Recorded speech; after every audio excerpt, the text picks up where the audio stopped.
I'm sure. Diego said he liked them. I'm sure they'll voice their opinion to me about it, but now we're in, I think, week, the 10, 11 week of, there was 2 games each week. I mean, so it's, so we finished. It seemed like we just getting ready for El Paso, and now you're talking about the last week of the regular season.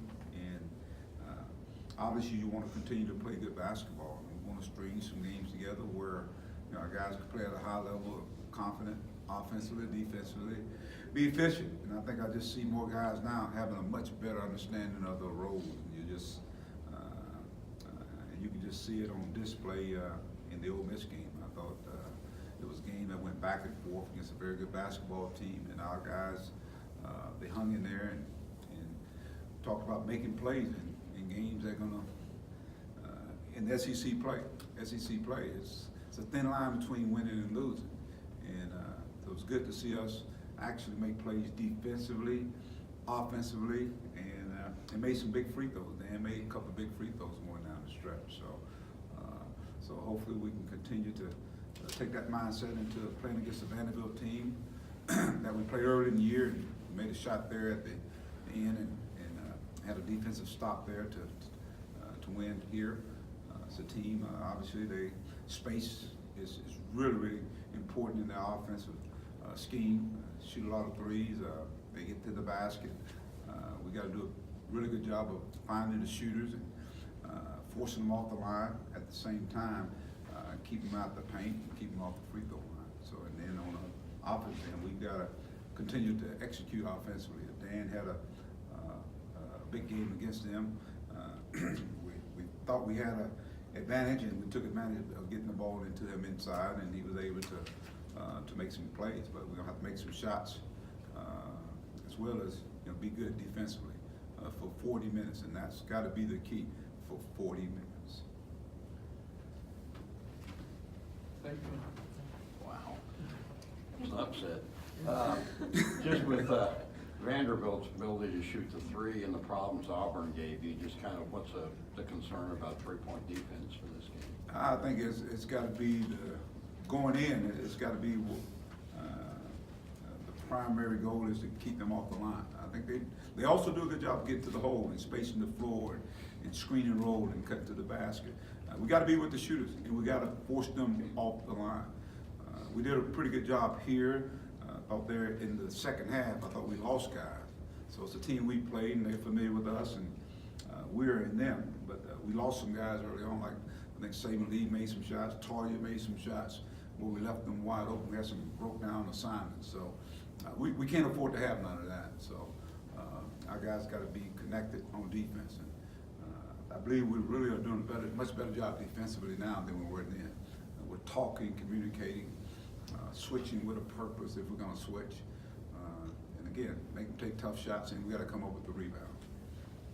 Yeah, Mike, I know you said the other day you still consider Mason a starter, and he played starters minutes, but he was just saying the first game he didn't start, he felt a little down just because he started all the games before. But how do you think he's adjusted to that? And just what have you thought of his season overall? Because he's had some 30-point games, he's had some 1 for 10 games, but yeah, obviously it's a big adjustment for a guy coming from junior college.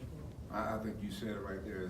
The inconsistencies is typical of someone that just kind of getting into major college basketball, especially when you got to play with the sense of urgency at this level. The teams that we're playing against, and they're scouting, against him. I think he's done well. I think he's done a good job, and sometimes guys put a lot of pressure on themselves, and I could just sit here and think about the guys I've had. Dusty Hannahs, I thought he came in and put a lot of pressure on himself, and then we brought him off the bench, and I thought that kind of eased some things for Daryl Macon. He's both of those guys 1,000-point scorers. It kind of eased it, I thought, and then they were even more efficient, effective coming off the bench.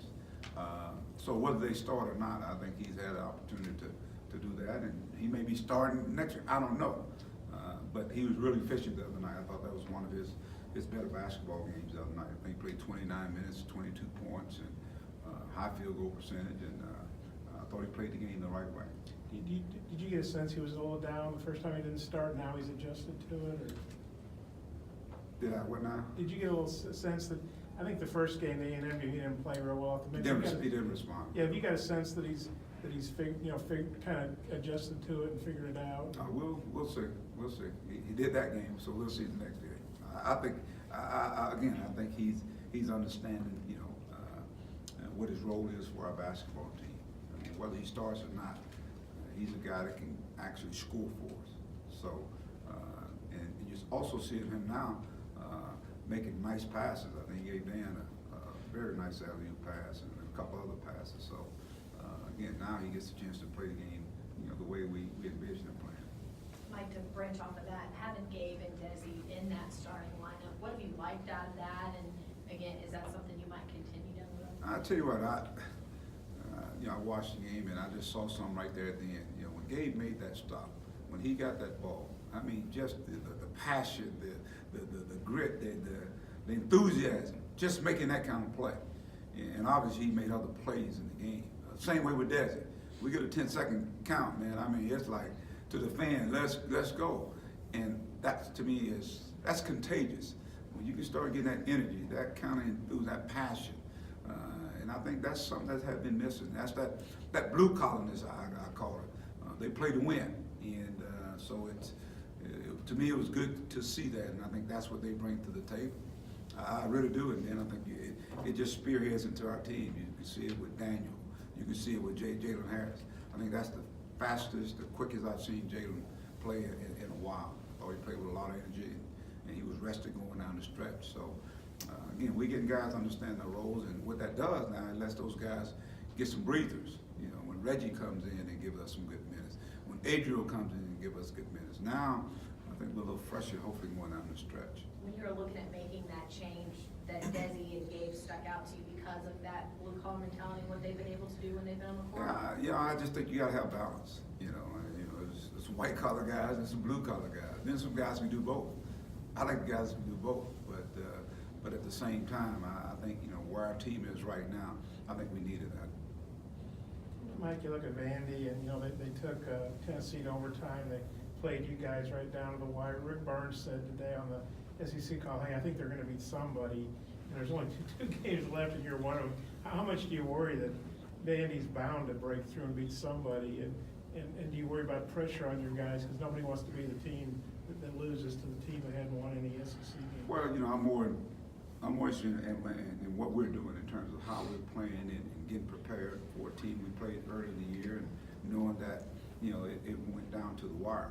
And so how do we, for the most part, how do we prepare and get to play better than we played in the last time? And so that's the most important thing to me. I know they've had some tough losses, but at the same time, Bryce, Drew has those kids still playing and still believing. And so we're going to have our work cut out for us as we go over there and play against Vandy. And so, I know for a fact, whenever you go somewhere in this league here, man, you got to come with it. You got to play. So that's going to be our mindset going in there.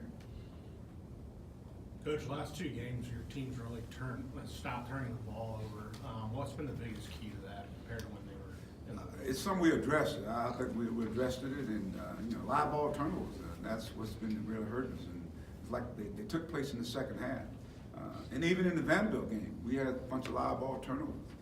We were up 9-10 points in this game, and all of a sudden we had some live ball turnovers that led to easy opportunity for them or wide open shots. So I think it's something that we've talked about and really worked on, really valuing the basketball.